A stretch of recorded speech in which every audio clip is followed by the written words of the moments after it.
Hola, bienvenidos a este nuevo tutorial sobre Mac OS X en el que os voy a enseñar unas cuantas cositas como por ejemplo cómo instalar fuentes, pero antes voy a hacer un repaso de algunos puntos que creo que me he dejado atrás en los anteriores tutoriales y no los he comentado. ¿De acuerdo? Voy a hacer un repasito de algunas cosas que me he podido dejar atrás, como por ejemplo puede ser el cómo obtener información de varios archivos.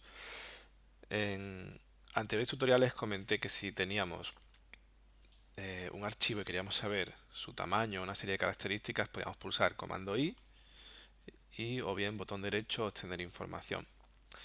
El problema viene cuando intentamos hacer esto con varios archivos a la vez.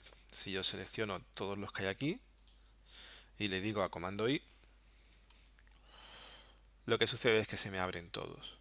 Entonces esto puede ser un problema porque probablemente lo que yo quería saber era cuánto ocupaban varios archivos juntos o varias carpetas juntas. Entonces, ¿cuál es la forma correcta de hacer esto? Pues seleccionamos todos los archivos y pulsamos comando Alt I. De esta manera nos saldrá la ventanita de información, pero agrupados. ¿De acuerdo? Aquí te dice que son 20 documentos y que pesan tanto. ¿De acuerdo? Pues pasemos a otra cosa. Por ejemplo, cómo obtener información de una unidad de disco. Bien, quizás esto tampoco lo mencioné en el tutorial anterior, así que cuando tengamos una unidad de disco, simplemente le decimos, seleccionamos la unidad de disco, comando I, y aquí aparece el tamaño de la unidad de disco, ¿de acuerdo? La capacidad y lo que hay disponible. Aprovecho para comentar que cuando veáis el tamaño en gigas o en megas, tenéis que saber que Macintosh ha cambiado hace unos años su forma de considerar estas gigas o estas megas. Os voy a poner un pequeño resumen y os lo explico. Mirad, para el sistema decimal internacional, todos los fabricantes de discos duros y el MacOS también, MacOS X, un kilobyte son exactamente 1000 bytes, ¿de acuerdo? Entonces todas las unidades que son más grandes van de 1000 en 1000, como normalmente va el sistema métrico decimal en todo lo demás. Un mega son 1000K, un giga son 1000 megas, y así, un mega son un millón de bytes, etcétera, ¿no? Pero ¿qué pasa? Que tradicionalmente, desde hace años, los sistemas operativos, como por ejemplo Windows o Macintosh incluso hasta hace unos años, consideraban que un kilobyte eran 1024 bytes. La razón es simplemente porque en informática todas las unidades van en base binaria. Es 2, tal y como pongo aquí, es 2 elevado a cualquier exponente. Bien, pues esto ha creado confusión durante muchos años porque cuando la gente compraba unidades de almacenamiento, como un pendrive, por ejemplo, comprabas un pendrive de 16 gigas, lo ponías en Windows, mirabas cuánto tenía de tamaño, aunque estuviera vacío, te decía que no tenía 16 gigas, que tenía menos. ¿De acuerdo? Esto sucede por este error de nomenclatura. Que sepáis que Windows creo que todavía sigue utilizando estas referencias. Según estas referencias, todo iría de 1024 en 1024, con lo cual un mega en realidad es mucho más y un giga en realidad es mucho más. Por lo tanto, cuando veáis el tamaño de un disco duro o de un pendrive, veréis que tenéis menos de lo que pone el fabricante. Esto simplemente tenéis que saberlo, pero que no os preocupéis porque es por esta confusión. De hecho, según la normativa de la Comisión Electrónica Internacional, que es una institución que, entre otras cosas, observa este tipo de normativas, el problema es que Windows está equivocando y está utilizando lo que todo el mundo llamamos como megas o gigas, cuando en realidad deberían llamarse megabytes. Esta bi es de binario, o gigabytes o kibibytes. ¿De acuerdo? Pero la realidad es que esto no está implantado y se ve muy rara vez en algunos programas las siglas MIB o GIB. Esto simplemente es un apunte por si lo veis alguna vez, que no os preocupéis. Bien, estábamos viendo cómo se puede saber el tamaño de una unidad de disco. También en Mac podemos ir a acerca de este Mac y a partir de una versión, no sé muy bien si Yosemite o cuál, aquí en almacenamiento podemos ver qué tenemos en cada unidad de disco, incluso pendrive, e incluso por colores nos dicen qué tipo de datos son los que tenemos ocupados. ¿De acuerdo? Os recuerdo que si no estáis viendo las unidades de disco en el escritorio es porque tenéis que ir a Finder Preferencias y decirle en avanzado, no, disculpad, en general, que queréis mostrar en el escritorio los discos duros o los discos externos, aunque esto normalmente está activado. Bien, continuamos. Sobre cómo funciona la visualización de carpetas. Bien, esto no sé si quedó claro en el primer vídeo o en el segundo vídeo, pero lo voy a explicar otra vez por si acaso. Mirad, cuando estamos decidiendo cómo visualizar las carpetas, Mac lo que hace es que siempre te va a mostrar todas las carpetas con la vista de la última vez que tú elegiste. Es decir, si yo elijo aquí iconos y me voy aquí, esta se verá en iconos. Y me voy a cualquier otra, se verá en iconos. Si aquí decido cambiarlo y ponerlo en columnas, cuando cierre y me vaya a otra carpeta, se verá también en columnas. Esta es la lógica del Mac, ¿de acuerdo? ¿Qué sucede? Si yo por lo que fuera necesito que una carpeta en particular se vea siempre de una determinada manera, por ejemplo, voy a poner todo esto en lista, pero voy a decidir que esta carpeta que tiene imágenes se vea siempre en iconos. Pues ¿qué hago? Tengo que decirle botón derecho, mostrar opciones de visualización y aquí marcarle que esta, concretamente esta y solo esta, se vea siempre en vista de iconos. ¿Vale? A lo mejor también quiero que esta, concretamente y solo esta, muestre el icono de previsualización. Al cerrarla, las demás seguirán viéndose en iconos. La diferencia es que si yo pongo ya esta en lista, todas las demás se verán en lista, exceptuando esta que he dicho que quería que fuera solamente en iconos. ¿Lo veis? Igualmente, tenéis que tener en cuenta el botón de ajustes por omisión. Si yo decido que todas las vistas en iconos siempre tengan, por ejemplo, el fondo de color amarillo, elijo aquí color de fondo amarillo, si pulso este botón, ajustes por omisión, lo que va a suceder es que cada vez que yo ponga una carpeta en vista de iconos, se verá amarillo y con las características que yo haya decidido, ¿de acuerdo? Eso es básicamente lo que hace el botón ajustes por omisión. Voy a quitar esto y lo voy a dejar así. Bueno, pues esa es la lógica de visualización del Mac. Aprovecho también para deciros que los atajos para cambiar de este botón a este y a este y a este son comando 1, comando 2, comando 3 y comando 4, que creo que esto tampoco lo comenté en su momento. Bueno, a continuación, cuando estuve explicando las búsquedas, se me olvidó mencionar que aparte de comando F, que nos abre la ventana de búsqueda, también podemos pulsar comando Alt barra espaciadora. ¿De acuerdo? Igual que comando barra espaciadora nos hacía la búsqueda de Spotlight rápida, que esto es el equivalente a ponerse aquí en la lupita, ¿vale? Era comando barra espaciadora, pues comando Alt barra espaciadora nos saca la ventana de búsqueda. ¿Por qué? Porque si estamos en cualquier otro programa, vamos a decir que estamos aquí y pulsamos comando F, os recuerdo que comando F está muy bien porque suele ser buscar en muchos programas, como por ejemplo los navegadores o por ejemplo Acrobat. Hay numerosos programas en los que comando F coincide con buscar. Si yo quisiera buscar en el ordenador, tendría que pulsar comando Alt barra espaciadora y se me abriría esta ventana. O bien tendría que irme al Finder, tendría que ocultar esto, pulsar en el escritorio y pulsar comando F. ¿De acuerdo? Bueno, a continuación, cuando estuve explicando cómo apagar el equipo, creo que os comenté que había un atajo de teclado que era control y eject. Eject, por si algunos no lo sabéis, es esta teclita que, por cierto, como esta teclita era para expulsar el CD, ha sido sustituida en los nuevos ordenadores por un botón de encendido y apagado. Pues nada, simplemente comentaros que aparte de control y eject, que te permite decidir qué quieres hacer, puedes pulsar eh, control, alt, comando y la tecla eject, que no lo voy a pulsar ahora, porque lo que hace es que apaga el ordenador de golpe, sin preguntarte nada. Te deja el ordenador apagado, incluso aunque tengas programas abiertos. Luego, Creo que también a la hora de navegar por el interfaz, por las carpetas, se me olvidó comentar que las teclas también nos pueden ser de utilidad en ocasiones para abrir carpetas. Si yo me pongo en una carpeta y pulso el cursor derecho, me abre la carpeta.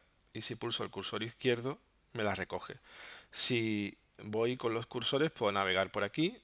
Y si selecciono dos carpetas, como por ejemplo estas dos con mayúsculas, al darle botón derecho se me abren las dos de golpe. Y botón izquierdo las recoge, ¿de acuerdo? Es una forma rápida de poder ver qué hay dentro. Incluso en ocasiones creo que es necesario porque es la única forma de hacer determinadas cosas. ¿Qué más? ¿Cómo acceder al Finder? No sé si esto lo comenté en su día, pero una de las formas de acceder al Finder es simplemente pulsando aquí el botón de la carita. Se te abriría una ventana que por defecto suele ser todos mis documentos. Aquí yo tengo puesto que por defecto sea escritorio. Esto se puede cambiar en preferencias del Finder. Se le puede decir que, bueno, perdona, al realizar una búsqueda, no, perdón, aquí, que las nuevas ventanas de Finder muestren el escritorio. Normalmente te suelen mostrar todos mis archivos, que vienen a ser como un resumen de los últimos archivos que has estado utilizando. ¿De acuerdo? Pues una forma de pasar al Finder es esa, ¿no? Es pulsando la carita. Eh, Maximizar en algunos programas. Bien, esto es una cuestión peculiar también y es que según el programa en el que estemos, maximizar el botón verde dará un resultado o dará otro. Mirad, he abierto por ejemplo Photoshop y os comento, aquí el botón verde tiene un signo más. Cuando le deis una vez se maximizará. Cuando le deis otra vez se pondrá en el tamaño intermedio. El tamaño intermedio lo decides tú arrastrando de la esquina, desde aquí. Si le das aquí, se maximiza, si le das aquí, se encoge a un tamaño intermedio. Bien, hay que diferenciar entre este tipo de programas que te muestran un signo más y aquellos que te muestran una doble flecha. Estos que te muestran una doble flecha pueden llegar a ser confusos porque al darle te ocultan la barra de menús. Entonces salir de aquí puede ser un poco estresante. ¿Cómo se sale de aquí? Tienes que poner el ratón arriba para que aparezca de nuevo la barra de menú. Y al darle al botón verde lo vuelves a dejar como estaba. ¿De acuerdo? Le das y también le puedes dar, no sé si, no, escape no funciona. Pues este es el método, yo creo. Luego vamos a volvernos a ver a Photoshop. Un segundito, voy a abrir unas fotografías.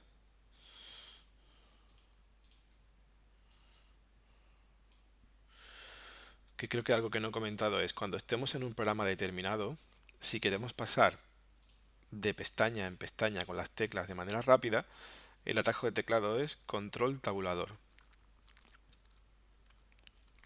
Cuando estamos en Firefox o en otros navegadores también, control tabulador.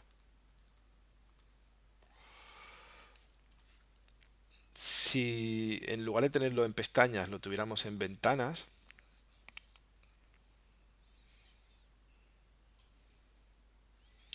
podemos utilizar igualmente control tabulador o el atajo que hayamos decidido en el Mac. Bueno, en este caso no funciona, no sé muy bien por qué, porque esto cambia cada año.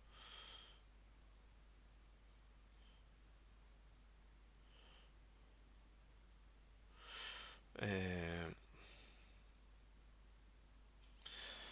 bueno, pues lo dicho, control tabulador. Hay que tener en cuenta que algunos programas, como por ejemplo Illustrator, no tienen esto por defecto. Entonces es un poquito todo siempre peculiar. Tendrías que cambiarlo desde el propio programa. Tendrías que irte... A ver, voy a abrir dos documentos. Voy a dibujar aquí algo para que se vea que es distinto que el anterior.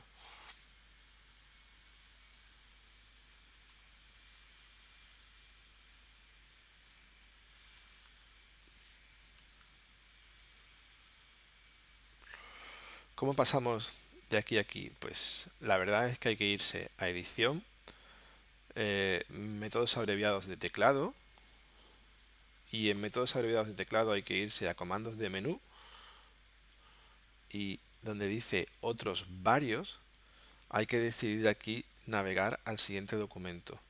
Si intentáis ponerle control tabulador, no os dejará. Os dirá que la tecla Alt con tabulador no se puede usar como método abreviado. Bueno, pues yo le he puesto la que siempre he usado para el sistema operativo porque siempre venía así hace años, que es comando y el símbolo menor que. Que sepáis que esto, o utilizáis este o utilizáis el que viene por defecto, que es comando y el acento. Que yo no lo veo muy útil, puesto que hay que soltar el ratón para hacerlo, con lo cual no le veo mucho sentido. Bien, y a continuación, algo que creo que también olvidé explicar cuando estaba explicando lo que era copiar y mover y cortar y todo esto, que es eh, cómo cortar rápidamente un fichero. Ya os dije que una forma es utilizando comando X, o sea, comando C, perdón, y en el destino pulsáis comando Alt V. ¿Veis? Lo he sacado de aquí, lo he puesto aquí. Eh, la cuestión está en que si estamos en la misma unidad de disco, ya sabéis que con meramente arrastrar ya se mueve, ¿no? Pero si yo, por ejemplo, quiero pasar esto a otra unidad de disco, por ejemplo, aquí, lo quiero poner aquí, por ejemplo, tengo, eh, no puedo hacer esto porque si arrastro, lo que estoy haciendo no es moviéndolo, sino que se está copiando, dado que esto está en una unidad de disco y el destino está en otra unidad de disco, se ha copiado, ¿no? Entonces, ¿cómo puedo hacerlo? Pues o bien con comando C y comando Alt V, o bien puedo arrastrar y antes de soltar pulsar comando. Al pulsar comando se va a mover. ¿Lo veis? Ha desaparecido de aquí y se ha copiado aquí. Vale. Bien. Y para terminar con este breve repaso, os voy a explicar también otra cosa que creo que olvidé, que es cómo hacer si quieres copiar o mover una carpeta a algún sitio determinado, eh, simplemente arrastrando. Puedes arrastrar y posarte encima de una carpeta y esperar unos segundos a que se abra. Una vez que se ha abierto, si no sueltas el ratón, puedes volver a ponerte unos segundos en otra carpeta y esperar a que se abra. Y una vez que se ha abierto, soltar ahí. ¿De acuerdo? Esto lo que te va a hacer es mover de manera bastante intuitiva algo de sitio. Muy bien, pues creo que con esto hemos terminado el repaso. De momento creo que sí. Vamos a intentar ahora explicar cómo se instalan fuentes en el Mac. Bien, antes de eso os tengo que hacer unas pequeñas aclaraciones. Una fuente, normalmente si queremos hablar en condiciones, una fuente se denomina a un único fichero de una tipografía, ¿no? De un fichero tipográfico de ordenador. Esto es una fuente, esto es otra. Cada uno de estos ficheros que tengo aquí son fuentes. Sin embargo, si os fijáis, todos tienen el mismo nombre con una pequeña variación. Esto es porque se trata de una familia tipográfica. Es decir, son variaciones de una misma tipografía. Pues lo primero que os voy a enseñar es cómo se podrían visualizar fuentes de manera rápida. Si seleccionas un fichero y le das a la barra espaciadora, es una de las maneras de visualizarlo. Si seleccionas todos los ficheros, le das a la barra espaciadora y al botoncito este, también puedes tener una vista rápida de las distintas fuentes, ¿no? De los diferentes, en este caso serían estilos, si queréis llamarlos pesos. Otra forma sería simplemente usando este tipo de vista que ya conocéis, que se llama Cover Flow, que también te da una visión bastante. Os recuerdo que esto se podía agrandar. Según lo grande que sea el tiempo que estés, te muestra cómo es solo dos glifos o todo, ¿no? Bueno, una vez que hemos visto cómo se, cómo se visualizan, vamos a ver qué podemos hacer para instalarlas. Si solo quieres instalar una fuente de manera más o menos rápida, le puedes dar doble clic y se te abre de fondo un programa, que es el que voy a explicar a continuación, que es el programa para instalar fuentes, pero en esta misma ventanita le puedes dar al botón instalar tipo de letra. Esto lo que me está haciendo es instalando solamente esa fuente, pero fijaos, aquí me ha hecho una carpetita para la familia tipográfica, pero no me instala nada más que una. Entonces, ¿cómo se hace si quiero instalarlas todas? Pues lo mejor es abrir el programa que os estaba comentando. Desde aplicaciones, podéis ir a aplicaciones y en aplicaciones buscáis el catálogo, catálogo tipográfico, le dais doble clic y este es el programa que trae el Mac para instalar fuentes. Está bastante bien porque es un gestor tipográfico, lo cual es bastante útil para cuando trabajas con muchas tipografías. Pero lo primero os voy a comentar cómo funciona. Eh, Hay que elegir primero qué tipo de fuentes queremos visualizar. Todas las que digamos están en el ordenador, eh, aquellas, las de usuario son aquellas que has instalado tú como usuario del ordenador. Si tuvieras varios usuarios, pues solo saldrían las que tú has instalado. Y las de ordenador, que serán las que hayan instalado otros programas, digamos con tu permiso, pero que no ha sido tú en particular el que lo has hecho, ¿no? Se puede trabajar en cualquiera de ellas. Simplemente vamos a ponernos por ejemplo en usuario. La cuestión está en que te aparecerá aquí una lista de nombres con un triangulito. ¿Por qué un triangulito? Porque cada uno de estos son desplegables. Si le das al triangulito, puedes ver que la Bell, la tipografía Bell, la tienes de tres maneras distintas. En normal, cursiva y negrita. Si pulsas encima del nombre Bell, aquí a la derecha tendrás la visualización de toda la familia. ¿Vale? Con la barrita de scroll me muevo hacia abajo y veo la... Si veis que está muy grande, le podéis bajar esto y así veis a distinto tamaño la tipo. También podéis escribir aquí el tamaño o como veáis. Una de las aplicaciones de este programa es poder ver la tipografía. Otras aplicaciones es que te detecta errores. Por ejemplo, me dice, hay varias copias de este tipo de letras instaladas. Bueno, esto es porque en algún momento tú o un programa o quien sea ha instalado dos veces la misma fuente. Esto es un problema cuando trabajas con ellas a diario. Entonces puedes decidir resolverlo automáticamente o resolverlo manualmente. Si lo resuelves manualmente te va a decir dónde está la copia activa, es decir, de las dos fuentes que hay, cuál es la que se está usando ahora mismo. Le puedes decir que te lo muestre en el Finder y te lleva a esa carpeta. Y aquí la otra que es la que no se está usando. Y aquí veréis que pone la versión. Puede ser que una sea más antigua que la otra. En este caso son iguales. Una tiene el nombre de archivo tal, otro tiene otro nombre de archivo. Bueno, la cuestión, yo normalmente le doy a resolver automáticamente y él me coge la más moderna y me desactiva esta. Si no queréis que desactive esta y a lo mejor queréis lo contrario, tenéis que hacerlo manualmente. ¿Qué es desactivar? Ahí voy. Primero voy a explicaros cómo se instalan. Vamos a arrastrar esta carpetita entera aquí. Simplemente con hacer eso ya se me van a instalar. Cuando me salga un error de este tipo, una advertencia amarilla, simplemente significa que como ya está instalada, me está dando un error. Está instalada porque anteriormente yo lo hice, instalé una de ellas. Entonces voy a ignorarlo y fijaos cómo se me ha puesto aquí abajo del todo la familia tipográfica ITC Franklin Gothic. Pues puedo desplegar, volvemos a lo mismo, ahí tenemos todos los estilos, puedo visualizarlos uno a uno o todos de golpe. ¿De acuerdo? Está tardando un poquito, pero...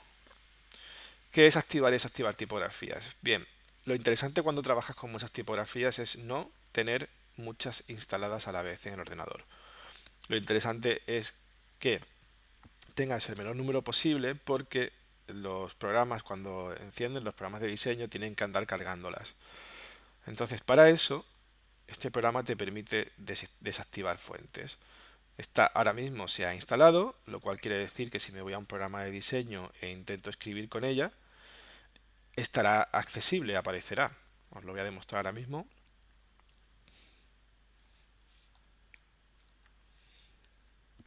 Voy a escribir.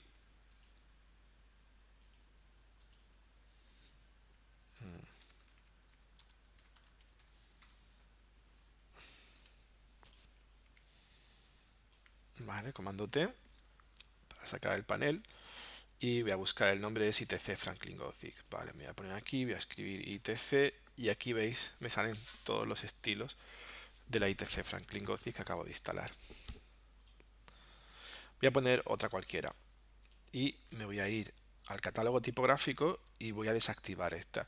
Se supone que cuando tú has terminado de trabajar con un tipo de letra, lo suyo es decirle desactivar hasta el próximo trabajo que tengas que hacer. Estoy hablando de si vas a estar semanas sin usarla o meses, la desactivas. Al desactivarla no quiere decir que la hayas borrado del ordenador, para nada. La has dejado instalada al ordenador, pero los programas no la ven, es invisible para ellos. Entonces veis que se quedan en gris clarito, pone desactivadas y cuando vas al programa y la buscas, en teoría no está.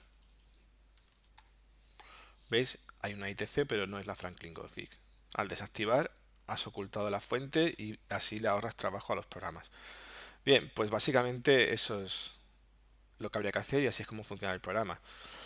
Si quieres eliminar una porque ya sabes que no la vas a usar más, sencillamente botón derecho, eliminar. Puedes activarla o eliminarla. ¿De acuerdo? La puedes eliminar y desaparece.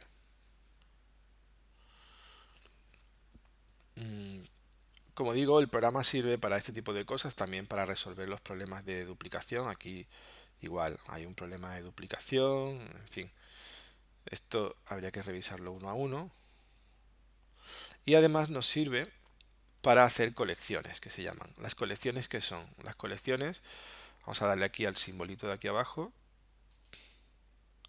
Las colecciones simplemente son agrupaciones de fuentes. Son como accesos directos. Cuando tú tienes esto aquí es como una carpeta en la que vas a meter de forma virtual pues tus fuentes favoritas.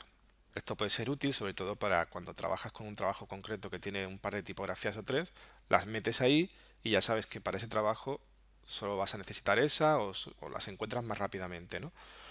O para agrupar, por ejemplo, aquí vienen de ejemplo, pues tipografías tradicionales y él ha metido aquí las que considera tradicionales. Tipografías para web y ha metido las que considera que son específicas de web. ¿De acuerdo? Bueno, pues tú puedes poner tus favoritas y desde cualquiera de los sitios, desde aquí o desde el otro sitio, puedes arrastrar cuáles son tus favoritas. Basta con seleccionar una fuente y arrastrarla aquí. ¿De acuerdo? ¿Veis? Y ahora cuando yo me vaya para acá, tendré como una agrupación de mis fuentes favoritas y desde aquí las puedo eliminar, las puedo activar, desactivar, etcétera. ¿De acuerdo? Pues este es el método correcto de instalar fuentes en Mac. Yo personalmente suelo utilizar un gestor más completo que es el Suitcase Fusion. Es básicamente lo mismo, pero un poquito más completo. ¿Veis? Básicamente aquí te haces también tus propias colecciones. Y bueno, hay diferencias entre que, por ejemplo, este programa te permite localizar más rápidamente, hacer búsquedas filtradas y bueno, una serie de cosas, como por ejemplo los atributos que pueden tener las tipografías y tal, que para diseño gráfico es bastante interesante. Simplemente deciros que existe.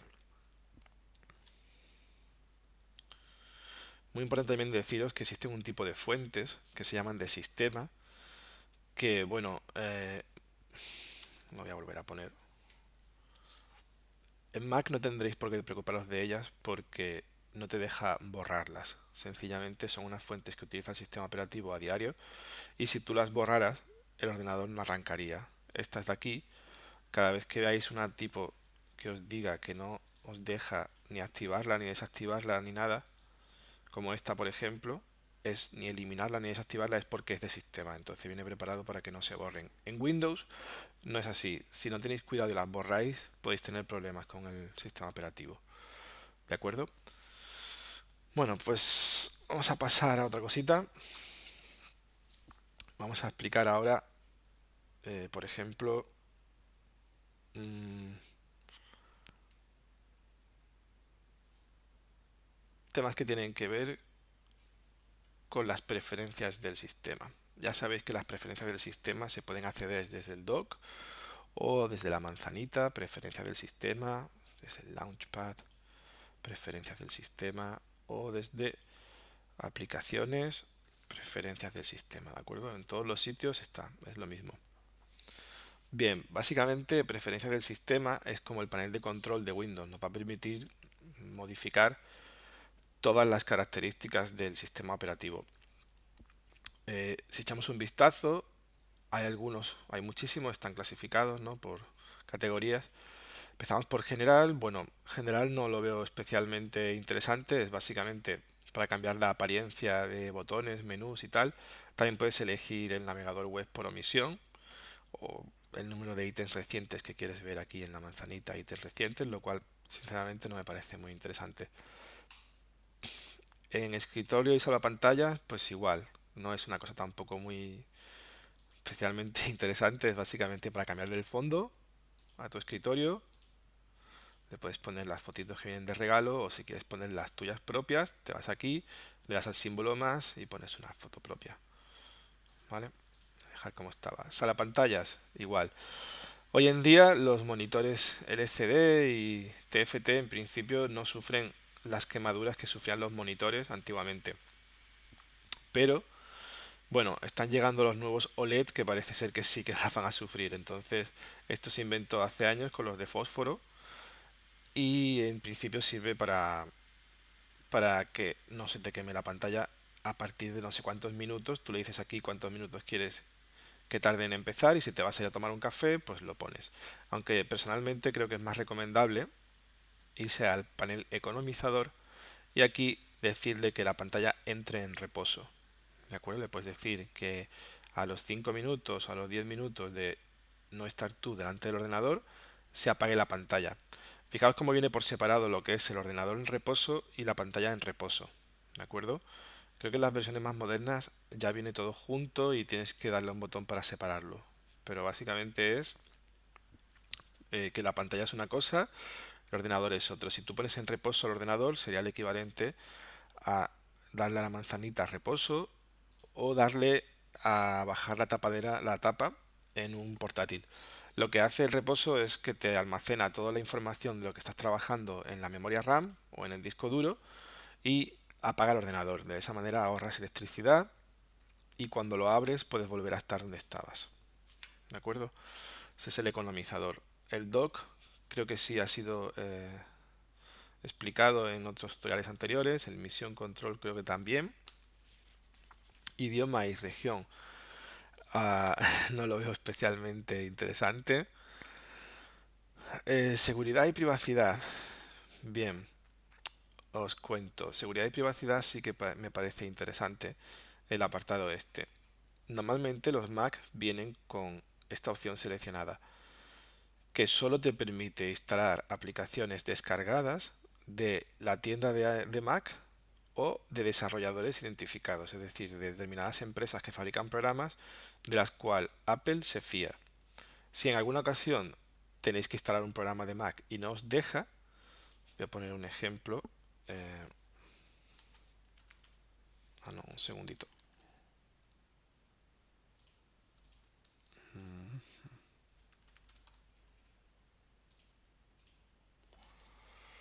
mm, Vale, estos por ejemplo son programas. Voy a poner aquí uno cualquiera. Que el otro día me dieron este problema. Entonces, si yo le doy a esta imagen de disco para abrirla y dentro viene un... Ah, no, disculpa, aquí no me va a dar el error porque no lo acabo de descargar de internet. Un segundito. Este error te lo da cuando acabas de descargar algo. Vale, me voy a ir un segundito a internet. Voy a descargar algo.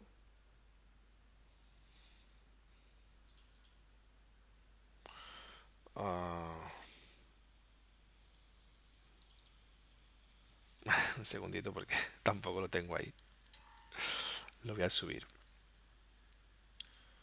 Lo voy a subir precisamente para que luego me deje descargarlo. Vale, lo voy a descargar de esa manera. Él detectará botón derecho, descargar. guardar este archivo.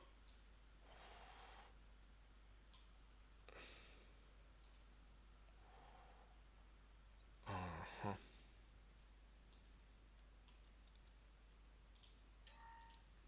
Vale, simplemente esto lo acabo de descargar, ahora sí.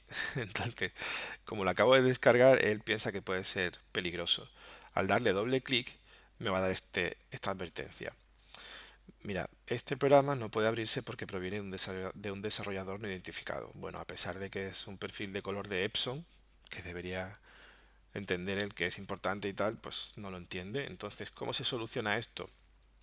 Tienes que irte a preferencias del sistema, el apartado seguridad y privacidad, y aquí abajo se ha guardado que has intentado abrirlo y no ha podido. Entonces tienes que decirle abrir igualmente y te dice que si está seguro, que sí, a abrir. ¿Vale? Y ahora, bueno, ahora te va a pedir la típica usuario contraseña simplemente para instalarlo. Pero en este caso ya te ha dejado abrirlo, ¿vale? No tiene nada que ver. Bueno, pues si por casualidad no queréis tener este tipo de problemas, pues le dais al candadito, le ponéis que te deje instalar desde cualquier sitio, pero te advierte de que esto puede ser peligroso y que puedes dañar el ordenador. Eh, Más allá de esto, que sepáis simplemente que en este apartado de seguridad y privacidad tenéis el File Vault, que yo personalmente no lo usaría. Es una forma de encriptar los discos duros. Yo no lo usaría simplemente porque si no estáis manejando material sensible no tiene ningún sentido que encriptéis vuestros discos duros y puede llegar a estropearos cualquier cosa, y si el día de mañana se os estropea el ordenador y tenéis que recuperar la información como esté encriptada no podéis. ¿De acuerdo? Entonces esto yo no lo usaría nunca. Firewall. Viene, en principio el firewall viene desactivado, es un firewall de regalo que trae el Mac, simplemente es para evitar intrusiones de internet o de conexiones a red. Si queréis lo podéis activar, quitándole el candadito y diciéndole activar el firewall. También se puede incluso personalizar para decidir que tal programa permita conectarse y tal no. Ah, y privacidad. Básicamente esto es lo mismo. Es permitir que determinados programas tengan acceso a tu privacidad, la localización y cosas así. Seguimos, el Spotlight. Pues el Spotlight tiene una serie de preferencias muy sencillitas en las cuales, un segundo, voy a expulsar esto. A ver, ¿por qué me dice que estoy usando esto todavía?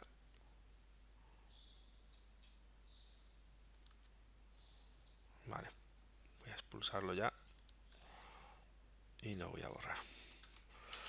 Os decía que Spotlight simplemente cuando haces una búsqueda te aparecen ordenados los resultados, pues primero lo que él considera que es lo mejor, luego documentos en TXT, Word, PDF, cosas de internet. Bien, pues si tú quieres alterar ese orden y quieres que te salgan primero, qué sé yo, las carpetas, pues arrastras aquí arriba del todo las carpetas y cuando hagas una búsqueda, lo primero que te va a salir, ¿ves? Son las carpetas. Bueno, deberían haber salido antes, un segundín.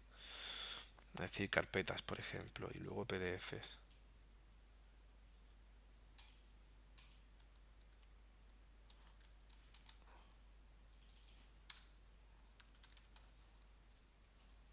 ¿Veis? He hecho una nueva búsqueda, ya me salen las carpetas y luego los PDF. Simplemente para ordenar eso.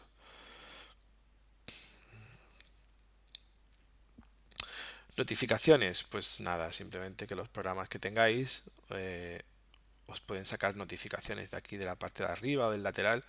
Yo tengo puesto que no molesten, esto es idéntico a lo de los móviles. Si queréis que determinados programas os den todo el tiempo noticias o cosas que están pasando, lo activáis. Pantallas. Pantallas básicamente se usa para cambiar la resolución. Viene por omisión, que quiere decir que te lo ponga a su tamaño por defecto, su tamaño máximo realmente.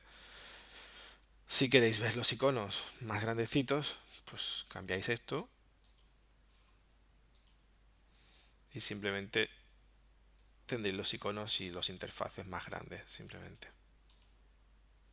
Luego ajustar brillo automáticamente es básicamente que el ordenador detecta por sus sensores o la cantidad de luz que hay y según eso va a bajarle o va a subirle el brillo.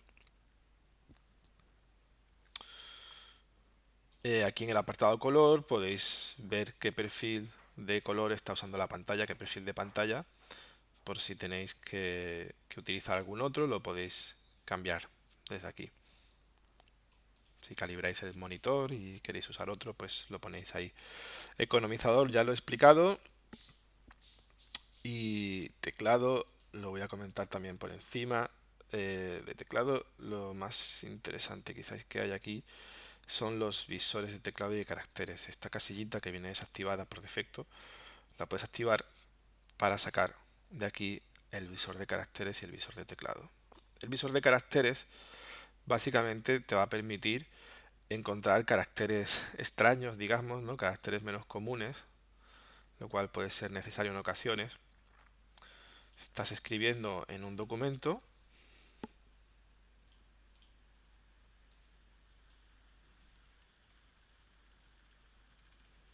sacas el visor de caracteres y cuando des doble clic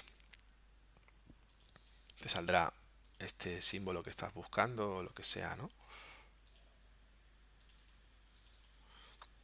¿De acuerdo? Es para símbolos raros. Además, una cosa interesante es que te dice el nombre de, no sé, por ejemplo aquí la viñeta esta te dice el nombre que tiene en inglés, claro, y te dice todas las tipos, todas las fuentes que tienes instaladas que te pueden ofrecer este carácter, ¿veis? Aquí tenéis diferentes versiones de cada una de las viñetas y tal. ¿Veis? Aparte tiene el emoji. Bueno, mmm, esto es el visor de caracteres. Y luego, bueno, voy a poner primero el visor otro, el visor de teclado. El visor de teclado es sobre todo útil, yo creo, para cuando trabajas con una pantalla táctil, explicando algo y tienes que escribir y no tienes un teclado, pues tecleas pulsando aquí. O para personas que tengan problemas de acceso, problemas de discapacidad y no puedan acceder al teclado. O también nos puede servir para saber dónde están determinados símbolos. Por ejemplo, si pulsamos Alt, se nos cambia el teclado hacia aquello que saldría si pulso una tecla. Por ejemplo, el símbolo de copyright es Alt C, símbolo de registrado Alt R. La virgulilla es Alt ñ y puedes escribir una letra o Alt ñ y espacio. Si pulsas, por ejemplo, comando mayúsculas, puedes hacer comando mayúsculas y el acento y te salen las comillas bajas, o comando mayúsculas, perdón, alt mayúsculas 3 y te sale el boliche. ¿De acuerdo? Es, tiene cierta utilidad. Aparte de estas dos ventanas, el teclado tiene este tipo de abreviaturas, ¿no? Que yo las tengo aquí puestas para escribir. Esto simplemente es por si estás acostumbrado a que te cambie, a escribir con abreviaturas y que te lo cambie automáticamente el ordenador, ¿no? Y luego esta opción que yo personalmente la desactivo siempre, que es que te corrija la ortografía automáticamente. Si la tienes activada, cada dos por tres te saldrán palabras que escribes mal, te las corregirá sin preguntarte nada. A veces acierta y a veces no. Por eso yo la desactivo, porque cuando escribes inglés siempre te lo corrige a una palabra en español y eso no me gusta.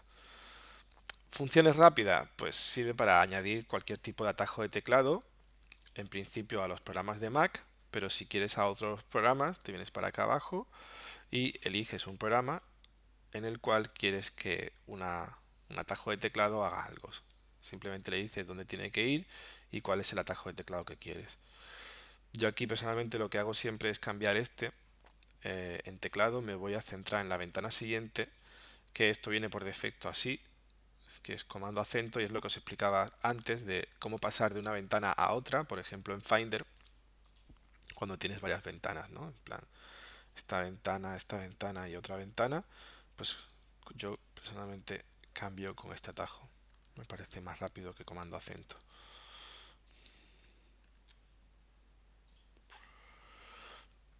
Y respecto al teclado, pues básicamente eso. Luego, en fuente de entrada, decir que el español ISO o español internacional es el teclado habitual de los españoles y que si necesitáis en alguna ocasión que alguien extranjero escriba en tu ordenador, pero simulando que está en su país escribiendo con un ordenador de su país, pues sumáis aquí un teclado y si esta persona pues se sabe de memoria escribir, podrá escribir y lo que en verdad estará haciendo es así. ¿De acuerdo? Esto es útil cuando convivís con extranjeros. Eh, ratón. Bien, sobre el ratón, básicamente decir que esta casilla viene por defecto cuando compras el ordenador y que yo la desactivo si tienes un ratón de rueda. Si tienes un ratón de rueda la tienes que desactivar porque si no, todas las barras de scroll te las hace al revés. Así de sencillo. ¿Para qué está pensado? Está pensado para el ratón de Apple que no tiene rueda, que es táctil y entonces sirve como para ir al contrario porque puedes empujar con el dedo y va justo al contrario. Igual, si crees que el doble clic está muy rápido, pues lo cambias aquí o si por lo que sea tu ratón se mueve demasiado rápido, le bajas esto aquí y ya está. El trackpad es para aquellos que trabajéis con un portátil que tenga el touchpad, que es como se llama en general en cualquier portátil el rectangulito donde se toca. Aquí se puede configurar. O si compráis alguna vez un trackpad de los de Apple, que es básicamente como un touchpad pero bien grande, ¿no? Alguna gente lo utiliza, es tipo así. Pues tiene gestos. La gran ventaja es que tiene gestos, ¿no? Es que tú puedes decidir aquí. Yo, por ejemplo, tengo configurado que el botón derecho me lo haga con un simple doble, o sea, con un toque de dos dedos, pero se puede hacer de todo, con tres dedos, con cuatro. Aquí te viene incluso un tutorial que te lo explica muy bien.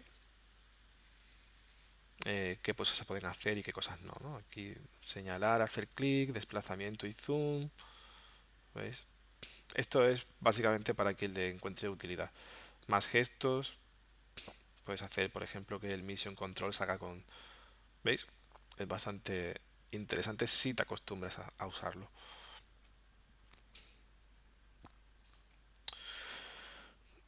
Impresoras y escáneres. Bueno, pues aquí tenéis todas las impresoras que tienes instaladas. Si quieres decidir que una sea la que es por omisión, pues le puedes decir botón derecho establecer esta por omisión o aquí le puedes decir impresora por omisión, por ejemplo la última que se haya utilizado. Entonces probablemente con esto es lo más común, ¿no? O sea, depende de lo que suelas hacer.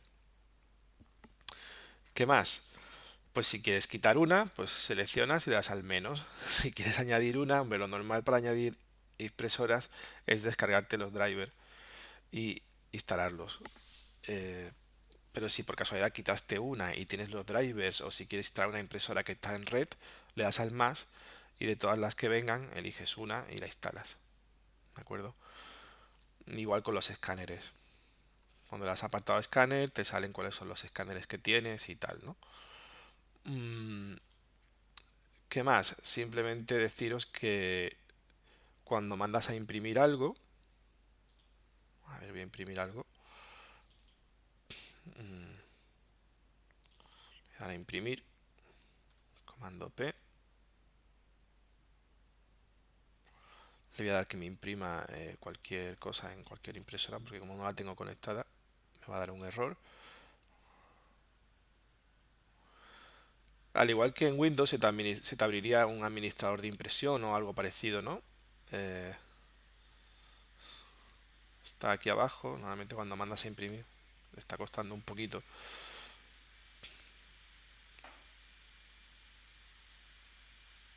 ¿Veis? Se ha abierto aquí como un administrador de impresión, ¿no? Es esto. Básicamente desde aquí lo que puedes hacer, bueno, aquí te da el error de que la impresora no está conectada, imprimiendo, fuera de línea. Aquí lo que ves es la cola de impresión. Si tuvieras tres o cuatro trabajos, ves cuál va primero, cuál va segundo y se puede cancelar o pausar. Yo lo puedo pausar o si le doy a la X se puede cancelar. ¿De acuerdo? También se puede ir a los ajustes de la impresora, etcétera. Esto es como el administrador de impresión, pero aquí va por cada impresora, ¿ves? Cada impresora tiene el suyo propio.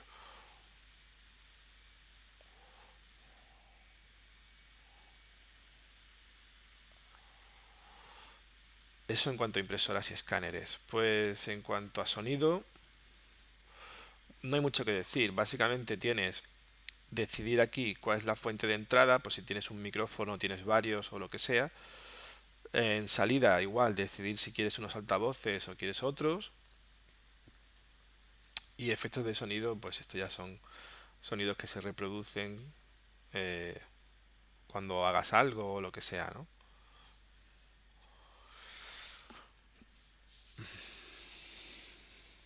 Bien, ¿qué más? Respecto, por ejemplo, iCloud no, cuentas de internet no, extensiones no, red. Bien, red lo que te va a mostrar es, si estás conectado, te lo pone aquí en verde y te va a decir por qué interfaz estás conectado. Puedes estar conectado por varios, si tuvieras un cable de red sería Ethernet, por Bluetooth. Básicamente aquí puedes configurar cómo funciona tu red, tu Wi-Fi, tu Ethernet. Si quieres saber, por ejemplo, tu dirección IP, te vienes aquí